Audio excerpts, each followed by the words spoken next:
ابو کا یہی ارادہ تھا کہ وہ میرے رشتہ وسیع سے کریں گے۔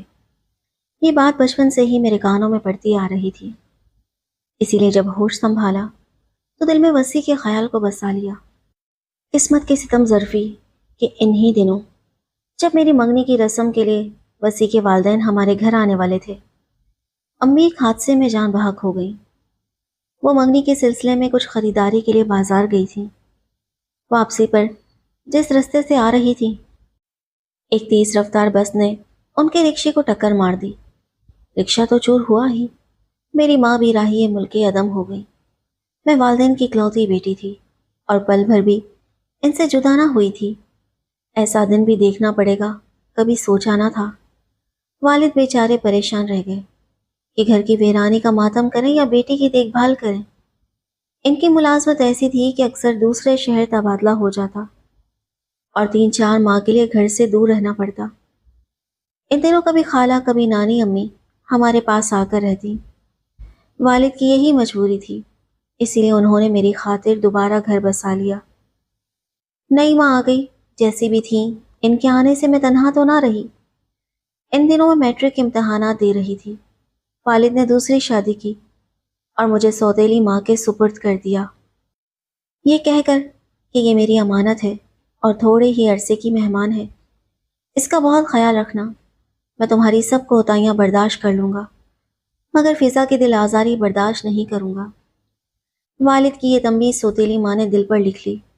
ظاہر تو وہ میرے ساتھ اچھے انداز میں پیش آتی، مگر در پردہ یہ چاہتی تھی کہ گھر کے سارے کاموں کا بوجھ مجھ پر ڈال دیا جائے۔ اسکول سے آ کر تھوڑا آرام کرتی تو فوراً کسی نہ کسی کام پر لگا دیتی۔ اس معاملے میں والد بھی خاموش رہتے۔ وہ چاہتے تھے کہ میں گھریلو کام کاج سیکھ لوں، کیونکہ آنے والے دنوں میں یہی ہنر سسرال میں کام آئے گا۔ جبکہ میری سگی ماں تو مجھے کبھی کسی کام کو ہاتھ نہ لگانے دیتی تھی۔ یہ ماں بظاہر حسن سلوک میں بہتر تھی، مگر ان کو میں اور خاص طور پر وسیع بالکل پسند نہیں تھا۔ بہت جلد انہوں نے وسیع اور اس کی ماں سے تعلقات خراب کر لیے، جس پر چچا نے ان سے تلخ لہجے میں بات کی۔ مگر ابا تو اپنی نئی نویلی دلہن کے سحر میں آ چکے تھے۔ سو بھائیوں میں ناچاکی ہو گئی، دونوں نے آپس میں بات چیت بند کر دی۔ اس طرح وسیع کو بھی قدسیہ اماں میری سوتیلی ماں نے ہمارے گھر آنے سے روک دیا۔ میں کبھی سوچ بھی نہیں سکتی تھی کہ ایسا دن بھی آئے گا جب ہم ایک دوسرے کی ایک جھلک کو ترس جائیں گے۔ امی زندہ تھی تو روز وسیع کا ہمارے گھر آنا معمول تھا۔ وہ خاص طور پر اس کے لیے کھانا بناتی، بہت پیار کرتی تھی۔ ان کا کوئی بیٹا نہیں تھا، سو وسیع کو ہی بیٹا جانتی تھی۔ لیکن ابا کی نئی بیوی نے نہ صرف وسیع اور اس کی ماں کو ذہنی طور پر قبول نہ کیا، بلکہ ان کا ہمارے گھر آنا بھی نحوست سمجھنے لگی۔ بالآخر ایسی خلش پیدا ہوئی کہ ہمارا ناتا ہی ٹوٹ گیا۔ میں اور وسیع چند دن بہت پریشان رہے، پھر ہم نے ان رکاوٹوں کو دور کرنے کا طریقہ سوچنا شروع کیا۔ میں نے کالج میں داخلہ لے لیا تھا۔ اب ہم دونوں اپنے اپنے کالج سے چھٹی کرتے اور باہر ملاقات کر لیتے۔ اس کے سوا ہمارے پاس کوئی اور رستہ نہ تھا۔ یہ بات کالج کے پرنسپل کو معلوم ہو گئی۔ انہوں نے ماں کو بلا کر میری شکایت کر دی۔ چھوٹے شہروں میں بات جلدی پھیلتی ہے اور عزت کا مسئلہ سنگین صورت اختیار کر لیتا ہے۔ سوتیلی ماں نے یہ بات والد کو بتائی تو انہیں بہت بری محسوس ہوئی اور انہوں نے مجھے کالج سے اٹھا لیا۔ حالانکہ میں نے بہت منت سماجت کے بعد ہی کالج میں داخلہ لیا تھا۔ کالج چھوٹ جانے کا مجھے بہت قلق ہوا، لیکن اس سے زیادہ دکھ اس بات کا تھا کہ وسیع سے ملاقات کا رستہ بند ہو گیا تھا۔ بتاتی چلوں کہ ہمارا اور چچا کا گھر ساتھ ساتھ تھا۔ وسیع اکثر اپنے گھر کی چھت پر آ کر کھڑا رہتا کہ میں آنگن میں نکلوں تو مجھے دیکھ سکے، لیکن ماں کی مجھ پر سخت نگاہ رہتی۔ وہ مجھے اکیلے چھت پر جانے نہ دیتی تھی۔ ان کی سختی کے باعث وسیع کو اپنی دائی میری سوتیلی اماں سے نفرت ہو گئی اور میں بھی قدسی اماں کو ناپسند کرنے لگی۔ ایک دن قدسی اماں کی خالہ فوت ہو گئی اور انہیں اچانک ہی گھر سے جانا پڑا۔ تب وسیع کو مجھ سے بات کرنے کا موقع ملا۔ اسے کہا تم ہمت کرو، ورنہ یہ عورت ہمیں ہمیشہ کے لیے ایک دوسرے سے جدا کر دے گی۔ میں نے کہا میں کیا ہمت کروں، کیا کر سکتی ہوں آخر، جبکہ ان لوگوں نے ابو کو بھی اپنے حق میں کر لیا ہے۔